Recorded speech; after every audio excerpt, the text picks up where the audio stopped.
Hello everyone, my name is Bailey Brown. I'm a reporter with the Eagle newspaper. I'm joined today by Bryan City Councilwoman Miss Marca Ewers-Shurtleff. Hi Miss Marca, thanks for joining us. Hi Miss Bailey, thank you so much for having me. Yes ma'am. Today we're doing another part in our Women in Leadership series that I've been hosting, where I highlight women leadership in the cities throughout Bryan and College Station and get a feel for what's going on and the things that you do in your day-to-day life as a woman in a leadership role.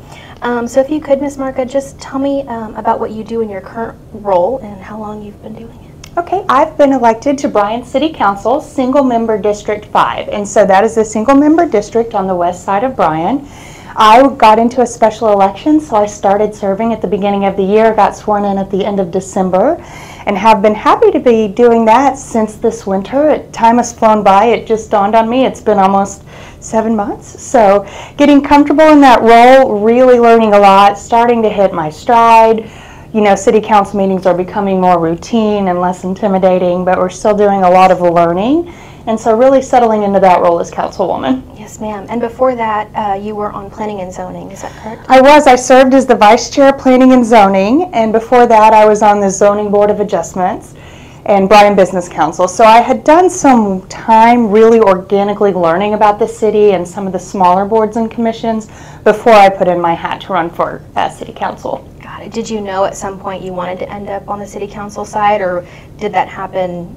You know, when did you decide? It kind of happened organically. So some mentors and folks that I looked up to a lot began asking if I would be interested in the council seat. I was really happy on the appointed commissions. You don't have to run for office. You don't have to raise campaign funds. You don't have to take time off work aside from the meetings. So I was happy there. But some folks whose opinions I really value asked if I would be interested in serving on council. I thought about it. I talked to my husband about it for weeks. We went hiking in Colorado, and I think I was just in such a good mood. It was a great time to ask me, because by the time we got home, I had agreed to run. And so we hit the ground running. And I have to say, although it was a lot of work, the campaign was amazing. And I think that the way we approach the campaign has really qualified me to do a much better job as not just a female leader, but a leader in my district. The former mayor and I, Andrew Nelson, we knocked on thousands of doors. It feels like we went to almost everybody's house twice. So we knew people, and now people know my face, they know my phone number. I physically walked up and down almost every street in my district at least once. So because of that, I think it makes me A, a lot more accessible, and B, a lot more knowledgeable. When people call me about their neighborhood, I've been there. So I'm excited to report that that was really beneficial, even though it was a little time consuming. Right, probably, just a little, but good exercise. Oh yeah, it was a great exercise. Great. I love that. I love that. Okay, so I know you touched on it a little bit, but what made you want to be in this role specifically? I know you've had a lot of good feedback, but ultimately you had to make that choice. So yes, so I've always been interested in public service, and I truly do think there are just some people who have a calling to do certain things. I've always been interested. Back in junior high, thank goodness I went to a small high school, but I started carrying my pocket Constitution all the way into high school. I loved Lincoln-Douglas debate. I love history. I really believe that I am called to be involved in public service in whatever role that is in. So I had worked in Austin and Washington, D.C. in different roles, worked with some municipalities in Houston, but I always find myself circling back to public service. I think it's a good way to give back, and I'm actually genuinely interested in it, and I'm passionate about it. So it was a really organic fit for me to get involved in council. I had served as my small town's mayor back in my 20s, so cut those teeth pretty early, but you know, to date, that was still the most rewarding thing I had ever done, just being able to make an actual difference in people's lives. And I think that's what's so special about municipal or small government, is that we are very accessible. A lot of the times we can actually fix your problem within a day or two. And so that's something that people maybe in a federal or even a state position can't do just because of the way that their entity is designed. So that's certainly my favorite part about being here and being local. But I think I was always meant to be involved in public service, and I just kind of found my way back to it. Wow, beautiful. I'm so glad, and I'm sure a lot of people are very glad for your service and thankful for it. What motivates you to keep going, and who's someone that's encouraged you along the way? I've had so much encouragement, and to circle back to your piece and what we're talking about today, my campaign was almost entirely ran by women. And so I've had so many wonderful friends come out and help me and inspire me. Since I've been on council, I have had several of my women friends ask, how do we get involved? We've taken them up on it, and now 3 of them are on boards and commissions. Wow. So that keeps me going. Yes. It keeps me, you know, optimistic that we can continue to open these doors. You and I got to talk about my niece for just a second before we went on camera, but she's 18 months old. She's wonderful.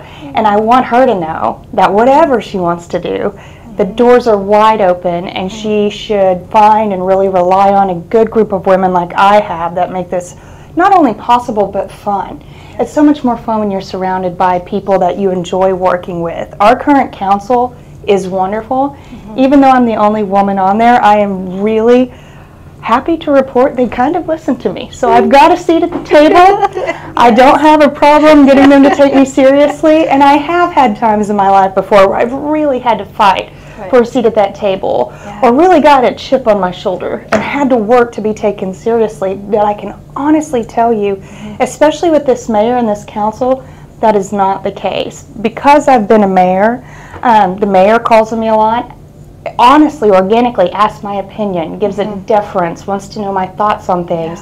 So does our Mayor Pro Tem James Edge and our at-large Councilman Kevin Boriski. I think it helps. They're all married to very powerful, intelligent women, and so this is not a new, you know, dynamic for them. But here in the city of Bryan, it has been absolutely fantastic, and it's almost a non-issue that I'm the only woman on council, but I think sometimes they give me even more deference because I'm the only one in there that is female, and I am actually giving you guys a pretty good idea. They take me very seriously. Yes, I'm so happy to hear that. And I think that that's apparent when people are viewing city council or are there in person, that they can feel that dynamic and you're able to bounce your ideas off of theirs and vice versa. Yes. Oh, it's so best great. Dynamic. I have to give them, you know, credit where credit is due, but our mayor and our council are the best group of guys I've ever worked with. I'm so happy to hear that. That's wonderful.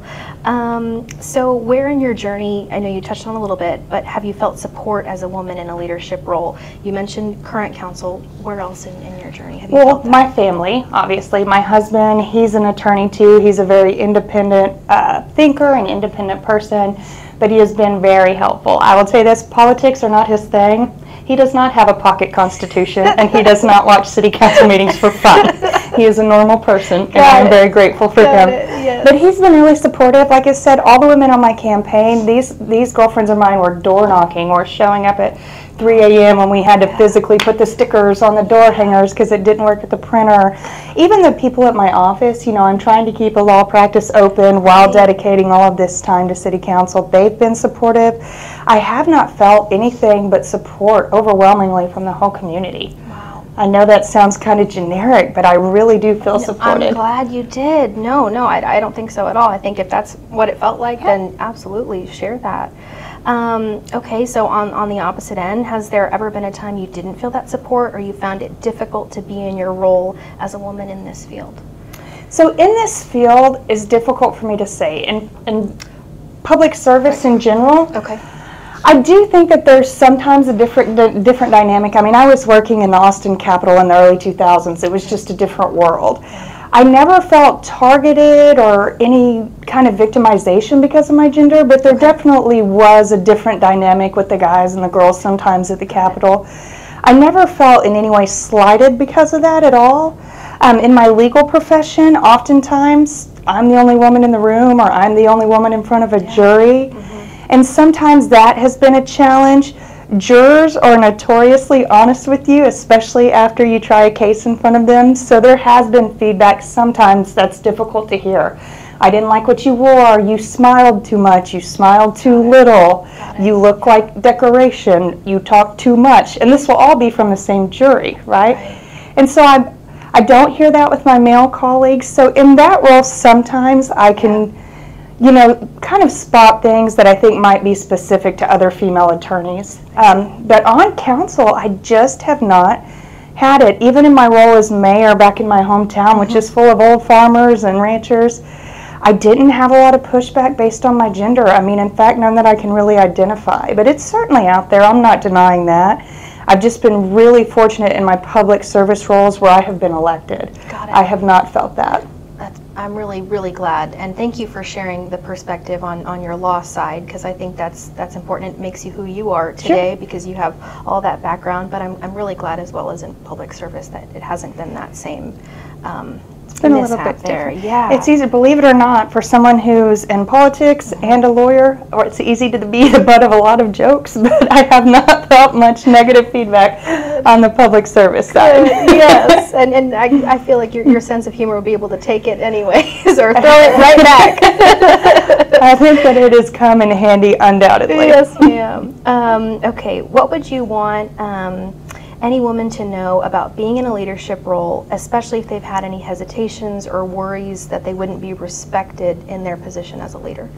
I think what I would really let them know is I would have to know this individual first before I could give them any kind of actual advice. But I think what we as women do a lot of times is hold ourselves back. We might be more insecure, or we might be less confident in delivering a message that we really believe in and that we think a lot of people would agree with us on and that they would be willing to support. A lot of times I think women can be our own biggest obstacle in just building that confidence. We're told that we have to fill a certain box, or be a certain type, or behave a certain way, or dress like this, or smile more or smile less in order to be the right person for that. But I think once you shut down that noise and you really get excited and passionate about something, the only person that can stand in your way is you. Wow, very, very powerful. I love that. That's exactly what I was hoping for, some kind of, because you're right, it's important when you know somebody to give a specific advice, but kind of a blanket, comforting blanket statement that that's useful for women. In general, I mean, I am around my peers, my colleagues, my friends, some of the most intelligent, talented, witty, bright, charismatic people. And I'm sure, like a lot of good girl groups, when we're having dinner or we're sitting by the pool or chasing kids or whatever we're doing, you will hear that doubt that they have when they talk about themselves, or I'm guilty of it too. But when you're seeing that person through a lens as your colleague or your friend, you're thinking, you are more than qualified. Why in the world would you ever doubt yourself? But when we're looking in the mirror, we don't always have that same confidence for ourselves. I wish we all could, and it's important to know so we can. We have to remind each other. Yes. We have to. Yes, ma'am. Okay, so on that note, did you have any female leaders you looked up to or currently look up to? Yes, and it's kind of unique. So I grew up, my background is farm and ranch. So the women in my family did not go to college. They weren't able to get a formal education, but they were smart, and they were resourceful, and they were caring, and they made sure I knew how to read before I even started school. And they had me on this track to success with so much support. So from the very beginning, I really looked up to women in my life. My mother and my grandmothers, I mean, they're all just pistols, and they're fun, but they are smart. And they really, really got me focused on what I could be, and did not take for granted that I was coming up, for the first person in my family at least, with those opportunities, that not to take them for granted because they didn't have them. And that's very real. It seems like it wasn't that long ago, but it was very real for them. That was not an option. So I grew up admiring the women in my family, went on to law school. You start studying different chief justices or different female attorneys who have just done these wonderful things, and all politics aside, you admire these people for their character traits and what they were able to accomplish and their tenacity. And even here in Bryan, to bifurcate again, we've had, a former mayor pro tem who is a female here in Bryan. We've got several women on the bench here in Brazos County, and they're all easy to look up to. I practice in front of all of them. They're all smart. They're all really easy to be in front of. They treat their constituents and everybody in the courtroom so well, with so much respect. So I think it's not hard to find a lot of women to look up to. Wow, no, I love that. And you mentioned how it wasn't that long ago where the idea and opportunities presented to women, and I think people forget that too. It wasn't that long ago, and I'm grateful you had that experience as a motivation to be grateful for opportunities that lend themselves to you. So I certainly have. I'm very lucky for that, and I have not forgotten it. Yes, ma'am. Absolutely. I'll continue to work hard to make sure I can fill those big wishes that my family had for me. Yes, absolutely. Okay, so one final wrap-up question here. What advice would you give your younger self, knowing that one day you'd be in many leadership roles? don't be so hard on yourself. I think that might not be the most popular thing to say, but in all honesty, I was so hyper-focused on getting a great education, making grades, being involved in every single extracurricular activity that I never gave myself the kind of grace I was talking about that I'd like to see my friends give themselves and that I give them. Everything's fine. You can be yourself. You don't have to get a bob and start wearing polyester pantsuits in 3rd grade. Guilty. It's okay to not do that. You can kind of be yourself and still find some success in the world. Oh my goodness, you did a little suitcase I'm picturing. Oh yes, I will show you a picture after. My grandmother found the newspaper clipping of me with the full-on bob polyester pantsuit. Wow. 3rd grade. But hey, look at you. And I mean, you're It worked out. I was going to say. I could have just taken it a little bit easier on myself. Tiny bit. Yeah. Maybe in 3rd grade. Yeah. Just a little bit. Yeah, just don't be so hard on yourself. You'll be just fine. But, you know, I think it sounds corny, but I'm really happy with where I'm at. And you don't get here without mistakes that you've made in your past. You don't learn without doing some things the hard way. So I don't know that I'd really change anything. I've got a wonderful husband, a niece, a job I love. I'm serving on council. So my advice wouldn't be to change anything, but maybe the polyester pantsuits. Right, maybe those, just a little bit. Well, Ms. Councilwoman Marca, thank you so much for joining me. I appreciated our talk, and I know everyone appreciates your service as I do, and best of luck to you. Thank you so much. I enjoyed it. It was good getting to catch up. Yes, ma'am.